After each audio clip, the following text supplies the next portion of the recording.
Welcome back, everybody. Good to see you all again. Today we're going to talk about, sometimes it's called learning styles, sometimes it's called means of communication. We're going to call them the 4 sensitivities. Okay, we call them sensitivities because it's how we sense things, ideas, people, and so on, and how we communicate. Yep. Hi, Thomas here. Yeah, welcome back.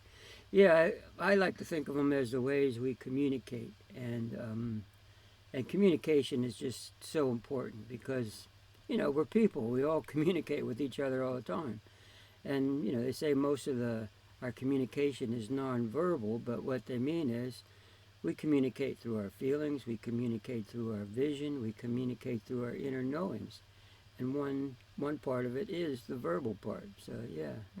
So we'll get in, like to describe a little bit about the different ways we communicate and how we can find out more about ourselves in the way each person communicates in their own particular way, and that's what we'll be sharing, how you can find out what your particular way is. Mm. And as we go through, you'll recognize a little bit of yourself in each one of them because we all have all 4. Okay, so they're called prophecy, vision, intuition, and feeling. Now, prophecy are those prophetics in our society, those people that we've known from, even the Bible had prophets. So those people who have prophecy as their first sensitivity or their first means of communication just know. They don't know how they know, they just know. And so they operate from that inner knowing. And we each have our own prophetic part. We each have our own inner knowing. Yeah. Oh, okay. Yeah, the prophetic for me is a person who is creative, and they're usually the goofball in the crowd, and they always have to be doing something different, and they're usually bored, and unless they're doing something crazy, and that's one sort of an immature take on them. When they mature, they become very good executives because they're very concerned about the future, and they can sense where people fit, and they're good for directing a company, or managing people. They just know where everything should go, sort of. So they have a real sort of, that's their talent, and they just enjoy that. They enjoy being able to tell people what to do, and then they can just sit back and watch what happens. Well, they do have to watch that they don't get to be controlling Mm. because they know, and so they think they know for everyone else if they're a little bit out of balance. So there's a tendency there, but very creative, very entrepreneurial. Okay. Another one is vision. Right, these people are visionaries, and we hear about and we read about visionaries. Well, visionaries need to see things, so they work from their third eye here. Okay, and so there's a constant picture going on in their mind's eye. So seeing is the way that they understand. So I'm a visionary. Okay, so I have to say, look, I don't understand you. I need to see it to understand it, or show me. Okay, and as a visionary, I am organised. I like everything to be organised, and I like my environment to be organised. It isn't always, but I like the look of it when it is, and so I take great care with that.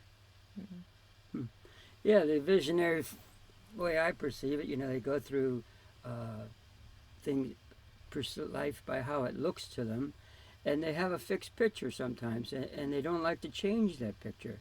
And when it does change, you often see a visionary who's had their picture changed. They look like they've lost the picture. They're just in a daze, and they don't know what to do. But once their picture's back in focus and they have a new picture, they're fine.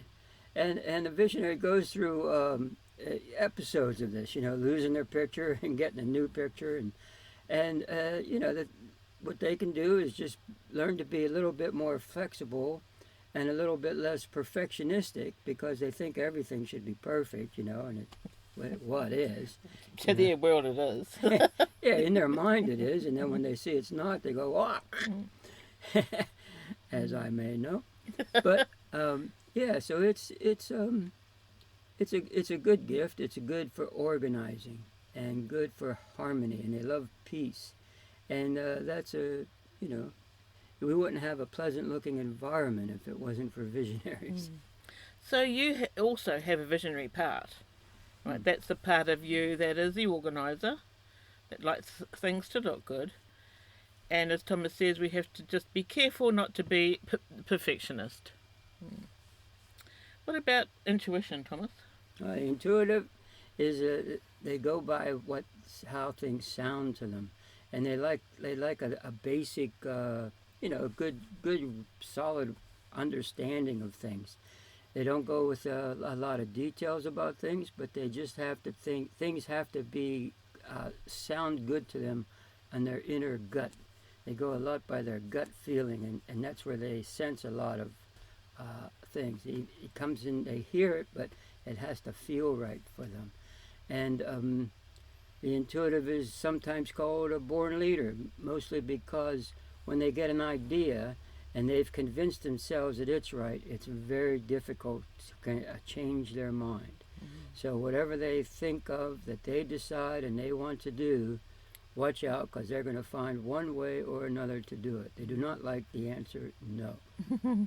So they could be slave drivers, right? Because they're so determined and focused on getting the job done. Yeah. But they like quality. They have a lot of integrity, and really just tune into the best that they can do to help everything. How can I make this better? What about the fourth one, Thomas? The first gift is a gift of feeling, or also called the gift of healing. And, to them, feeling is very important, and they like to feel good. And they also like everyone around them to feel good, because the feeling gift is very sensitive, and it can feel the people around them. So it wants all the people around them to feel good, too. So he's usually sometimes the life of the party, or the one who's always laughing or telling a joke. And that's my first gift. I mean, I'm not a comedian or anything, but I do sense people, and I do sense that, I do like when people around me feel good. And when they don't feel good, I either, I think about how can I make it better, or is it best if I just mind my own business and let them suffer in silence, because sometimes it's important too. Yeah, so these people have the natural gift of healing, okay?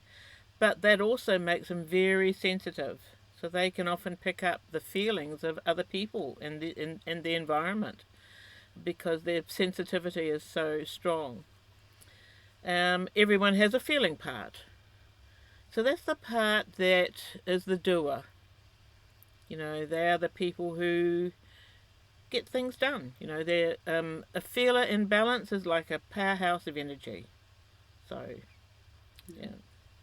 So everybody has all four of these gifts, and I'm sure you can relate to them. But the interesting thing is we have a gift order. Some people are prophetic, visionary, intuitive feelers. Others are intuitive feelers, prophetic, visionary, and it affects the way they act. Like the prophetic is going to tend to want to sleep late and stay up late at night, whereas the intuitive wants to get up early in the morning and get started, and they're ready to go to sleep at 9, 10 o'clock at night, because there's nothing more for them to do.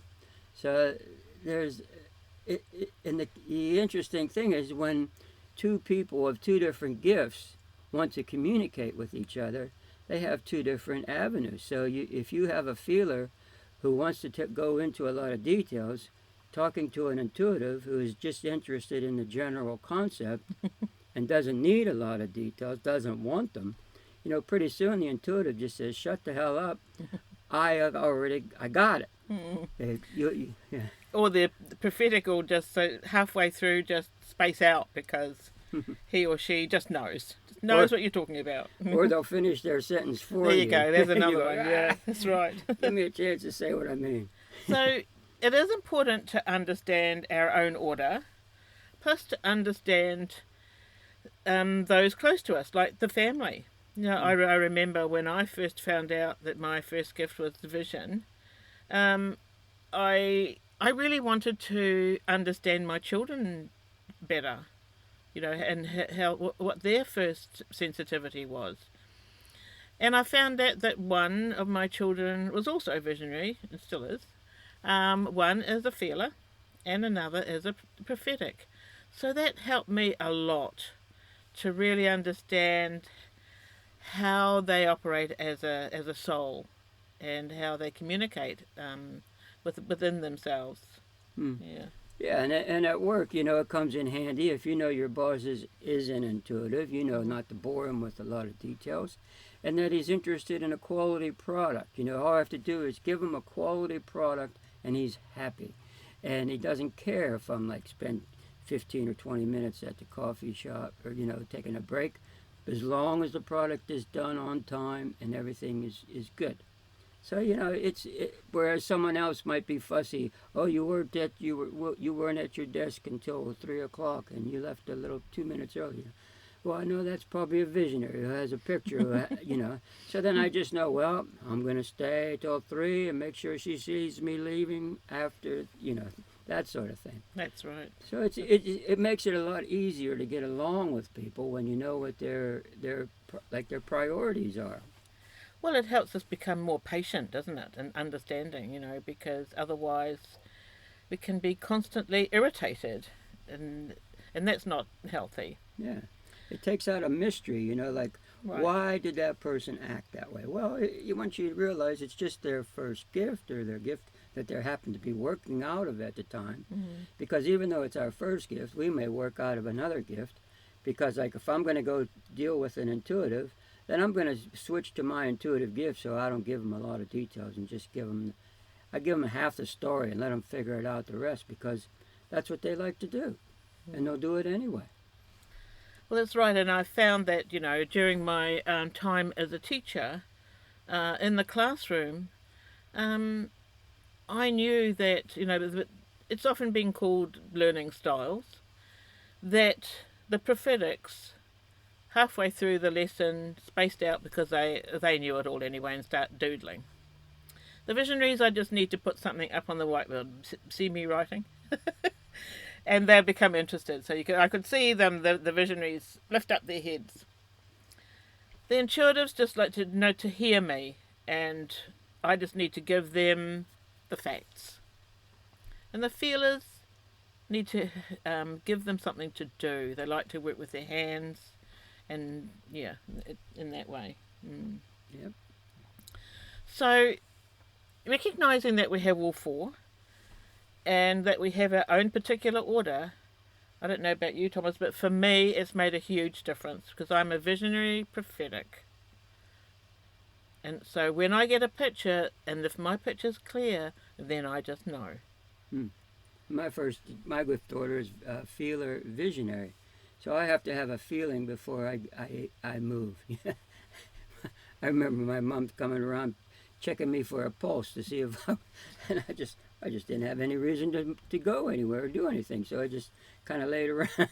But she'd come checking for a pulse. But that's how it is. That's how I am. And if she knew that my first gift was feeling, and I didn't have a feeling to do something, I wasn't going to do anything till I did. Then come around after dinner time, it's time to go out and have some fun with friends. And I was up and out the door. They're asking me, where am I going? I'm going out. Yeah. So if you're interested in finding out what your order is of your sensitivities, then have a look at the website, spiritual-pilgrim.com. And we've put some information on there under the heading of the four sensitivities. And we can do you a 30-minute consultation because we're both trained as spiritual consultants in this area. And we can set that up for you. There is a cost, and you can have a look at that. Yeah, anything else I'm doing Yeah, it's a life changing kind of event to find out what your first gift is, and to sort of, it's a start of a journey. I always think of spiritual understanding as a journey or a pilgrimage, to your own self. And there's a lot to learn about life. Mm-hmm. And there's a lot of misinformation out there. And it's important to be able to discern for yourself what is actually true for you. And the best way to start doing that is to find out how you communicate, because you're communicating with the whole world all the time anyway. So why not find out how you do it, and get clues on how other people do it, and life will start taking on a whole new ease. It just gets easier and easier the more you understand. Save you a lot of angst. I love that word, angst. You can put a bit of feeling into that one. So, www.spiritual-pilgrim.com. Yeah. Thanks for listening. Dash. Oh, dash. What did I say? Dash. Oh, okay. Oh, dash. Make sure it's a dash. Okay. Not the word. Stop recording.